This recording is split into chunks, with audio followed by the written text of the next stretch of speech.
Hello ji, welcome to the class. आ गए हैं अब अपनी यूनिट नंबर 2 लेके चैप्टर नंबर 9 की। ओके जी, आई होप अपनी छोटा सा कागज और पेंसिल या पेन अपने हाथ में आप लोगों ने ले लिया होगा for the quick revision of the unit number 9 of chapter number unit number 2 of chapter number 9।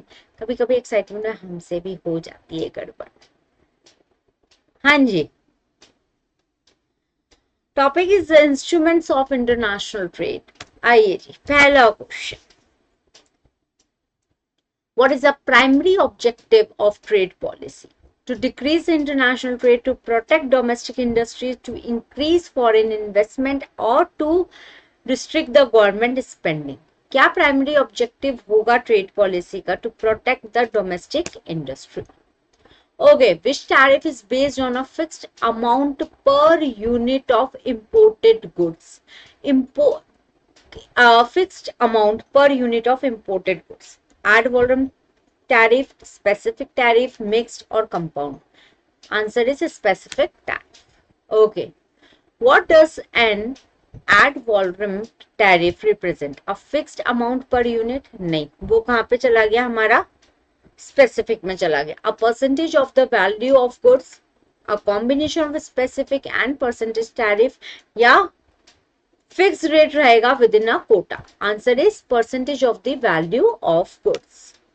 Which type of tariff includes both specific and ad volume tariff? दोनों को ऑन द सेम आइटम कौन सा लिया जाता है? Variable tariff, preferential tariff, compound tariff और escalated tariff structure? क्या होगा? Compound tariff. हाँ जी, नेक्स्ट, टैरिफ रेट कोटा, ये भी पूछा जा सकता है। टीआरक्यू की फुल फॉर्म बता दो। हाँ जी, a fixed tax on imports, lower tariffs within a quota and higher tariff outside it. A tax on exported goods, a limit on the quantity of export. सीधा सीधा आंसर है कोटा वाले tariff, lower tariff within a quota and higher tariff outside it. जो quota तक के हैं उनको तो हम कम में कर देंगे और जो उसके बाहर के हैं उनको हम हायर चार्ज कर लेंगे। Which of the following measure protect domestic industries from foreign subsidies? कौन सा मेजर हेल्प करता है? Anti dumping duty, countervailing duties, variable tariff and export subsidies. Answer is countervailing duties. आइए ji, next, what is the purpose of non-tariff measure? क्या purpose है non tariff measure का? To increase the cost of export, to alter the quantity or price of goods, to eliminate trade barriers, to direct impose taxes on import, to alter the quantity or price of goods. Okay जी, which of the following is an example of the technical barrier to trade? TBT, ये भी ध्यान रख लेना। Minimum export price, quality standard for product, import quotas और export ban. Quality standard for product. What type of quota limits that the quantity of imports to be a fixed volume from specified countries? Absolute quota, tariff rate quota, seasonal quota या country specific quota? Answer is country specific quota. Which non-technical measure involves requiring payment for goods before they arrive? Foreign exchange control, advance payment requirement, import licensing और price control measure? कौन सा? Question number 10 बताओ। Advance payment requirement. 20 question की video है, 10 हम कर चुके हैं। आपने अगर अपना पूरा syllabus unit number 2 of chapter number 9 का किया होगा, आपको ये दिख रहा होगा इसमें मैक्सिमम कंसेप्ट कवर हो गया। अगर ऐसा लग रहा है तो पहले वीडियो को पॉज करके एक बार एक अच्छा सा फीडबैक, और जिन्होंने अभी तक हमारा चैनल सब्सक्राइब नहीं करा है तो please join our Telegram channel and we are also there on a WhatsApp channel too, so do join both the channels for all the updates of the upcoming classes or any other announcements. What does a safeguard measures aim to do? Restrict export of certain goods, temporarily restrict imports to protect domestic industries, provide subsidies to exporters और impose taxes on foreign goods. क्या होगा safeguard measure का aim क्या होता है बताओ? Temporarily restrict imports to protect domestic industry. Safeguard, हम पहले अपने आप को सेव करेंगे उसके बाद जाके कुछ काम करेंगे. Okay, which of the following is a non automatic licensing measure? Seasonal quota, government procurement policy, import licensing और एक्सपोर्ट टैक्स. कौन सा होगा इसका answer? Import licensing, non automatic licensing measure. Purpose of export subsidies, क्या इनका purpose है? To increase domestic prices, to discourage export, to provide financial support, to encourage exports और to impose tariff on exports. क्या answer होगा इसका? C, to provide financial support to encourage export.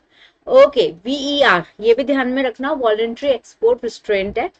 क्या होता है ये?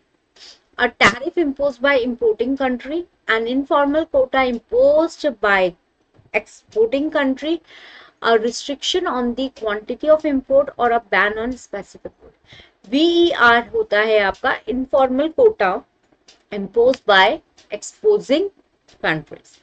Which measure involves setting a minimum level of locally made component in a final product? कौन सा मेजर इन्वॉल्व होता है कि मिनिमम लेवल सेट कर लो locally made component in a final product? Export tax, trade related investment measures, distribution restriction, administrative procedure. Answer is trade related investment measures. What does a prohibitive tariff do? Reduce the cost of imports, increase competition in the market, prevent import by setting an extremely high tariff, provide subsidies to the local industry. Answer क्या होगा? हम prohibit कर रहे tariff को, that means we are preventing our import. Which measure might involve requiring imports to be sold only through specific channel? क्या होगा ये? Import quota, distribution restriction, export subsidy या non tariff barrier? Distribution restriction. What is the function of rule of origin? Rule of origin का function क्या है? To determine the price of export, to establish the source country of a product, to restrict the distribution of goods, to impose additional taxes on import, to establish the source country of a product. Origin का ये होता है. Next आ जाते हैं आपके Which of the following measure involve restricting the export of goods to ensure domestic supply? Export करने के लिए रिस्ट्रिक्शन लगा दी है और डोमेस्टिक में ज्यादा दो, तो क्या होगा ये? एक्सपोर्ट को हम क्या कर रहे हैं? बैन कर रहे हैं. एम्बार्गो का पर्पस क्या होता है? To reduce domestic consumption, to encourage import from specific countries, to complete ban trade with certain countries or regions, or to provide financial incentive for export. Answer is C, to completely ban trade with certain countries or regions. How's the session? क्या score रहा आपका 20 में से unit number 2 का? जरूर comment करो और दोनों चैनल व्हाट्सएप भी टेलीग्राम भी सब्सक्राइब और ज्वाइन करना मत भूलना. ओके, आई होप आपको ये वीडियो बहुत ज्यादा अच्छी लगी हो. लाइक करना मत भूलना, चैनल को सब्सक्राइब करते जाओ और साथ के साथ अपने फ्रेंड सर्कल जो भी बच्चा सीए फाउंडेशन की प्रिपरेशन कर रहा है, ऑब्वियसली बात है ये वीडियो देख के तो उन्हीं को ही फॉरवर्ड करोगे, इंटर के तो करोगे नहीं, तो सीए फाउंडेशन वालों को ये वीडियो जरूर शेयर करो ताकि उनकी भी हेल्प होती जाए. ओके जी, सो मिलते हैं नेक्स्ट वीडियो में with the next unit. Okay जी, बाय, टेक केयर.